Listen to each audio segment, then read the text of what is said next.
നമുക്ക് വേദയുടെയും വിക്രത്തിന്റെയും നല്ലൊരു കഥ കേട്ടാലോ? വീഡിയോ ഇഷ്ടപ്പെടുവാണെങ്കിൽ ഒന്ന് ലൈക്ക് ചെയ്ത് ഹൈപ്പ് ചെയ്യാൻ മറക്കരുതേ. അതോടൊപ്പം തന്നെ ആദ്യമായി കാണുന്നവരാണെങ്കിൽ സബ്സ്ക്രൈബ് ചെയ്യാനും മറക്കരുത് കേട്ടോ. ഒടുവില് വിക്രത്തിനുള്ള ചായയായിട്ട് ഷീലാദേവി ചെല്ലുവാണ്. വിക്രം പുറത്തായിരുന്നു. പുറത്ത് നിൽക്കുന്ന സമയത്താണ് ചായയൊക്കെ ആയിട്ട് ചെല്ലുന്നത്. ഈ ചായ എങ്ങനെയുണ്ട്? കൊള്ളാന്ന് പറഞ്ഞു. അപ്പോഴേക്കും ഷീല പറഞ്ഞു, ഞാന് ഷീലാദേവി ഡൽഹി മുതൽ ഞാൻ ഇവരുടെ കൂടെ തന്നെ ജോലിക്കാരിയായിട്ടുണ്ടെന്ന് പറഞ്ഞു. അല്ല, മലയാളമൊക്കെ അറിയാവോ? കുറേശ്ശെ മലയാളമൊക്കെ അറിയാം. എൻ്റെ അമ്മ കണ്ണൂരുകാരിയാ, അച്ഛൻ മറാഠിയായിരുന്നു. അതുകൊണ്ട് അമ്മ കുറച്ച് മലയാളമൊക്കെ എന്നെ പഠിപ്പിച്ചിട്ടുണ്ടെന്ന് പറഞ്ഞു. ആഹാ, അത് കൊള്ളാലോ. അല്ല, പേരെന്തെന്നാ പറഞ്ഞേ ഇന്ന് വിക്രത്തിനോട് ചോദിച്ചു. എൻ്റെ പേര് വിശ്വം. വിശ്വം ഷീലാദേവി. കൊള്ളാലോ. ഭയങ്കരമായിട്ട് ഇഷ്ടപ്പെട്ടു അങ്ങോട്ട് ഷീലാദേവിക്ക്. ഷീലാദേവി ഇങ്ങനെ ആലോചിച്ച് നിൽക്കുകയാണ്. അപ്പത്തിനും വിക്രം ചോദിച്ചു, എന്താ? ഒന്നുമില്ല എന്ന് പറഞ്ഞു. ആ സമയത്ത് വിക്രം ചോദിച്ചു, അല്ല ഇവിടുത്തെ മോൾ എങ്ങനെയുണ്ട്? അവള് കൊള്ളാം, നല്ല കുട്ടിയാന്ന് പറഞ്ഞു. അപ്പോഴേക്ക് ഷീലാദേവിയുടെ ഫോണിലേക്ക് ഒരു മെസ്സേജ് വരുവാണ്. മോളയച്ച മെസ്സേജ് ആണല്ലോ എന്ന് പറഞ്ഞു. അവൾക്കൊരു ചാനലൊക്കെ ഉണ്ട്, 1K ഫോളോവേഴ്സ് ഒക്കെ ഉണ്ട്. ആണോ? ഇപ്പൊ ഒരു മെസ്സേജ് എനിക്ക് ഇട്ടിട്ടുണ്ട്. അവളിങ്ങനെ ഓരോന്നൊക്കെ റീൽസ് ഒക്കെ ഇടും, ഒന്ന് കാണട്ടെ എന്ന് പറഞ്ഞു. അങ്ങനെ വിക്രം ഫോൺ വാങ്ങിച്ചു. വിക്രം ഫോൺ വാങ്ങിച്ച് നോക്കിക്കഴിഞ്ഞപ്പോ ഒരു വീഡിയോ ആയിരുന്നു. അപ്പോഴേക്കും ഗൗരിമോള് പറയുന്ന, ഹലോ ഗൈസ്, നമുക്കേ കള്ളന്മാരെ എങ്ങനെ പിടികൂടാന്ന് പഠിക്കാം. അതെ, വീട്ടിലുള്ള ആരെങ്കിലും അല്ലെങ്കിൽ നമ്മുടെ സെർവൻസ് ആരെങ്കിലും നമുക്ക് തരുന്ന ഫുഡൊക്കെ കട്ടെടുത്ത് കഴിക്കുകയോ മറ്റോ ഒക്കെ ചെയ്തിട്ടുണ്ടെങ്കിൽ നമുക്ക് എങ്ങനെ കണ്ടുപിടിക്കാം എന്നിപ്പ കാണിച്ചു തരാന്ന് പറഞ്ഞു. നമ്മൾ എന്ത് ചെയ്യണം?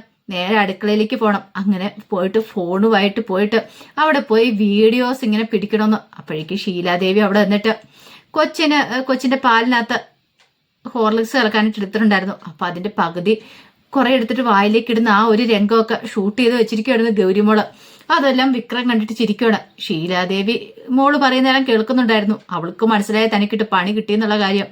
പെട്ടെന്ന് തന്നെ ഷീലാദേവി പറഞ്ഞു, ഈ മോളുടെ ഒരു കാര്യം അല്ല ഇതിനകത്ത് നിങ്ങൾ കാണിക്കുന്നേ, അത് പിന്നെ ഞാൻ വെറുതെ ഒരു തമാശ കാണിച്ചല്ലേ എന്ന് പറഞ്ഞു.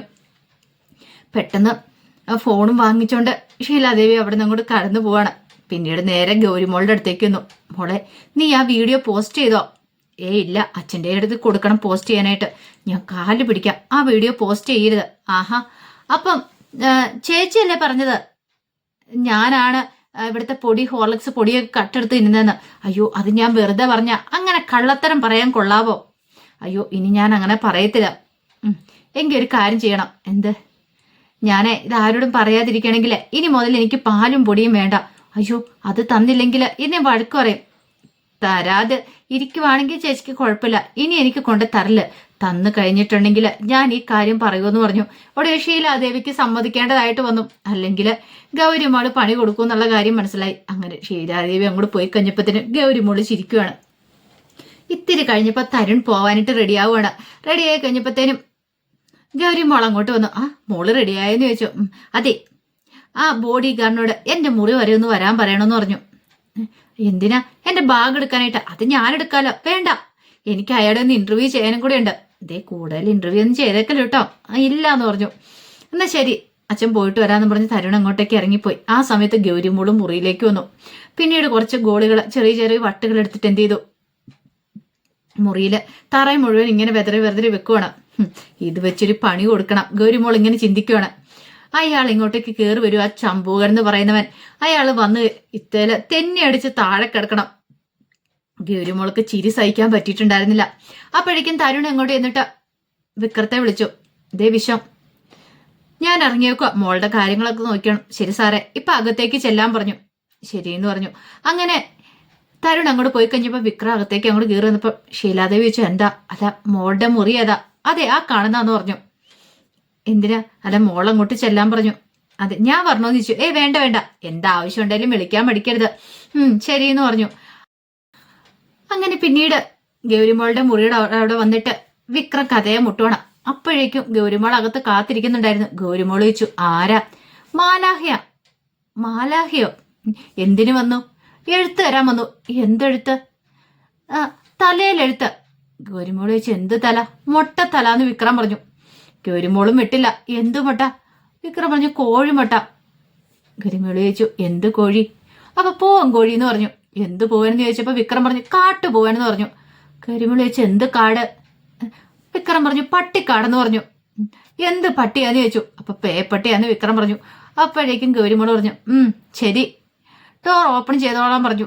ഓപ്പൺ ദി ഡോർ എന്ന് പറഞ്ഞു. ഇപ്പൊ വിക്രം ഡോറും തുറന്ന് അകത്തേക്ക് വരുമ്പോഴത്തേനും ഗൗരിമോള് പറഞ്ഞു അതെ സ്ട്രെയിറ്റ് ആയിട്ട് വരണമെന്ന് പറഞ്ഞു. വിക്രം നോക്കി കഴിഞ്ഞപ്പോ കുറച്ച് ഗോളിയെല്ലാം കൂടെ അവിടെ ഇട്ടിരിക്കുക. വിക്രത്തിന് മനസ്സിലായി ഇത് തന്നെ വീഴിക്കാനായിട്ട് ഇട്ടേക്കുന്നതാണ്. വിക്രം ആക്ട് ചെയ്യാൻ തീരുമാനിച്ചു. അങ്ങനെ വിക്രം പതുക്കകത്തേക്ക് കയറി ചവിട്ടിയിട്ട് ഇങ്ങനെ തെന്നി വീഴുന്ന പോലെ അങ്ങോട്ട് പോയിട്ട് അവിടെ പിടിച്ചിരിക്കുവാണ്. അപ്പോഴേക്കും ഗൗരിമോള് കിടന്ന് ചിരിച്ചു.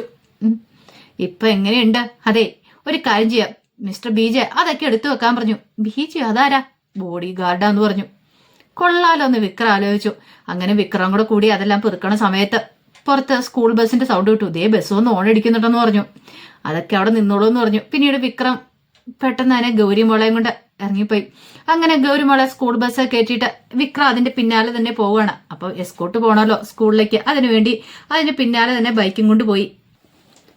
അങ്ങനെ സ്കൂളിൽ വന്ന് ഇത്തിരി സമയം കഴിഞ്ഞപ്പോഴത്തേനും വിക്രത്തെ പ്രിൻസിപ്പൾ അങ്ങോട്ടേക്ക് വിളിപ്പിച്ചിട്ട് പറഞ്ഞു അതെ തരുൺ സാറ് കുറെ പറഞ്ഞുകൊണ്ടാണ് ഞാൻ ഇങ്ങനെ സമ്മതിച്ചത്. കാരണം ക്ലാസ്സിൽ കുട്ടികൾക്ക് സ്കൂളിൽ കുട്ടികൾക്ക് ക്ലാസ് നടക്കുന്ന സമയത്ത് മുഴുവൻ സമയം പുറത്തിരിക്കാന്ന് പറഞ്ഞാൽ അത് ഞങ്ങൾക്ക് ഇത്തിരി ബുദ്ധിമുട്ടുള്ള കാര്യമാണ്. കാരണം പേരൻസ് ഒക്കെ വിചാരിക്കില്ലേ ഇവിടെ വേണ്ടത്ര പ്രൊട്ടക്ഷൻ പിള്ളേർക്കില്ലെന്ന്. പിന്നെ തരുൺ സാറ് പറഞ്ഞു അയാളുടെ കുട്ടിക്ക് നേരെ അയാൾക്ക് നേരെയൊക്കെ ആക്രമണം ഉണ്ടായെന്ന്. അതുകൊണ്ട് മാത്രമാണ് സമ്മതിച്ചിരിക്കുന്നു പറഞ്ഞു. അത് കേട്ടപ്പോൾ വിക്രം പറഞ്ഞു ഞാനിവിടെ വെച്ചൊരു പ്രശ്നം ഉണ്ടാക്കില്ല മാഡം എന്ന് പറഞ്ഞു. അതെ ഇനിയിപ്പോൾ എന്തെങ്കിലും അറ്റാക്ക് ഉണ്ടായപ്പോലും ഇതേ കുട്ടികളുടെ മുന്നിൽ വെച്ച് അങ്ങനെ ഫിസിക്കലായിട്ടുള്ള അറ്റാക്കിനൊന്നും പുറപ്പെടില്ല. കാരണം ഇത് സ്കൂളാണെന്നറിയാലോ. ബാക്കി പേരൻസ് ഒക്കെ അതിനെ ചോദ്യം ചെയ്യുമെന്ന് പറഞ്ഞു.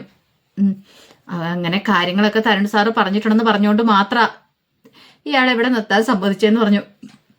ഓക്കെ എന്ന് പറഞ്ഞു. അപ്പോഴേക്കും KG ക്ലാസ്സിലെ മിസ് അങ്ങോട്ട് വരുവാണ്. ഇതാണ് സ്വാതി മിസ്, ഗൗരിയുടെ ക്ലാസ് ടീച്ചറാ. ഇനി എന്ത് കാര്യങ്ങളും ഉണ്ടെങ്കിൽ ഇവരുമായിട്ട് ഡിസ്കസ് ചെയ്താൽ മതി എന്ന് പറഞ്ഞു. അങ്ങനെ വിക്രം അങ്ങോട്ട് പുറത്തേക്ക് ഇറങ്ങിപ്പോയി കഴിഞ്ഞപ്പോഴത്തേനും സ്വാതി മിസ് ചോദിച്ചു അല്ല ഇങ്ങനെ ഒരു പോസ്റ്റിംഗ് ഒക്കെ ശരിക്കും ഉള്ളതാണോ? അപ്പോഴേക്കും പ്രിൻസിപ്പൾ പറഞ്ഞു അവരുടെ കുട്ടിക്ക് പ്രൊട്ടക്ഷൻ വേണമെന്ന് പറഞ്ഞേണ്ട. പക്ഷേ എങ്കിൽ എന്ത് ചെയ്യാൻ പറ്റൂ? ഇനി ഇയാൾ വല്ല പോലീസ് എന്താണെന്നും അറിയത്തില്ലല്ലോ. അത് ശരിയാ, ചിലപ്പോൾ അങ്ങനെ എന്തെങ്കിലുമൊക്കെ ആയിരിക്കും. തരുൺ സാറിന്റെ കുട്ടിക്ക് വേണ്ടി പ്രൊട്ടക്ഷൻ കൊടുക്കാൻ വന്നിരിക്കല്ലേ. അല്ല ഇയാളെ കുറിച്ച് കൂടുതലായിട്ട് നമുക്കൊന്നും അറിയത്തില്ല എന്ന് പറഞ്ഞു. അല്ല അതിന്റെ ആവശ്യമുണ്ടോ മാഡം? നമ്മൾ അതിനെ അന്വേഷിക്കേണ്ട കാര്യമുണ്ടോ? അവര് തന്നെ നിയമിച്ചിരിക്കുന്നല്ലേ എന്ന് പറഞ്ഞു. പിന്നീട് വേദ തരുണിനെ വിളിക്കുകയാണ്. അപ്പോഴേക്കും തരുൺ പറഞ്ഞു ഇന്ന് മോള് പോയിട്ടുണ്ട്. മോള് പുതിയ പേര് വിട്ടു ബോഡി ഗാർഡിന് ചമ്പൂകനോ? അതെ അവളെ ഏതോ ഒരു കാർട്ടൂണിനകത്തെ പേരൊക്കെ ഇട്ടാ വിളിക്കണേ. അതെ ഇതൊന്നൊക്കെ ശരിയാന്ന് എനിക്ക് തോന്നുന്നില്ല എന്ന് വേദ പറഞ്ഞു. മിക്കവാറും അവളുമായിട്ട് ചേരുമെന്ന് തോന്നില്ല, അതുകൊണ്ടാ പറഞ്ഞ വേണ്ടാന്ന് പറഞ്ഞേ. അവളെ നമുക്ക് ഇങ്ങോട്ട് കൂട്ടിക്കൊണ്ടുവരാന്ന് പറഞ്ഞേ. അതൊന്നും സാരമില്ല വേദ, ഇങ്ങനെ അങ്ങോട്ട് മുന്നോട്ട് പോട്ടെ എന്ന് പറഞ്ഞു. ഒരു കാര്യം ചെയ്യാം, ഇടയ്ക്ക് സമയം കിട്ടുമ്പോൾ നീ അവളെ ഒന്ന് വിളിച്ചാൽ മതി മോളെ, ഞാൻ വിളിക്കാന്ന് പറഞ്ഞു. അങ്ങനെ ഇത്തിരി സമയം കഴിഞ്ഞപ്പോഴത്തേനും വേദയുടെ മുറിയിലേക്ക് സ്റ്റാഫ് വന്നിട്ട് പറഞ്ഞു അതെ വിസിറ്റേഴ്സ് ഉണ്ടെന്ന് പറഞ്ഞു മാഡത്തിന്, കയറി വരാൻ പറ എന്ന് പറഞ്ഞു. അങ്ങനെ വന്ന് മുന്ന് MLA അയാളുടെ കുറെ കിങ്കരന്മാരുമായിരുന്നു. അങ്ങനെ വന്ന് അവര് ദേവരാജിന് വേണ്ടിയിട്ട് വക്കാലത്ത് പറയാൻ വേണ്ടി വന്നാണ്. ഒരു ഭീഷണിയുടെ സ്വരത്തിലൊക്കെയാണ് വന്ന് പറയുന്നത്. പക്ഷെ വേദ അവരെ ഗെറ്റ് ഔട്ട് അടിക്കുകയാണ്. വേദയ്ക്ക് നല്ല ദേഷ്യം വരുന്നുണ്ടായിരുന്നു. കുറെ മയക്കുമരുന്നുകളും കാര്യങ്ങളുമാണ് ദേവരാജന്റെ പക്കൽ നിന്ന് പിടിച്ചിരിക്കുന്ന ഫാക്ടറിയിൽ നിന്ന്. എന്നിട്ട് വക്കാലത്ത് പറയാൻ വേണ്ടി വന്നിരിക്കുന്നു. അങ്ങനെ അവന്മാരെ നാണം കെടുത്തി അവിടുന്ന് പറഞ്ഞു വിടുവാണ്. അതിന്റെ കഥകളൊക്കെ കാണുന്നത്. ഇതിന്റെ ബാക്കി വിശേഷങ്ങളുമായിട്ട് നാളെ വരാട്ടോ. മറക്കാതെ എല്ലാവരും കയറി കാണാൻ ശ്രമിക്കണേ. ഒരിക്കൽ കൂടി എല്ലാവർക്കും ശുഭരാത്രി നേർന്നുകൊണ്ട് നിർത്തുന്നു. നന്ദി.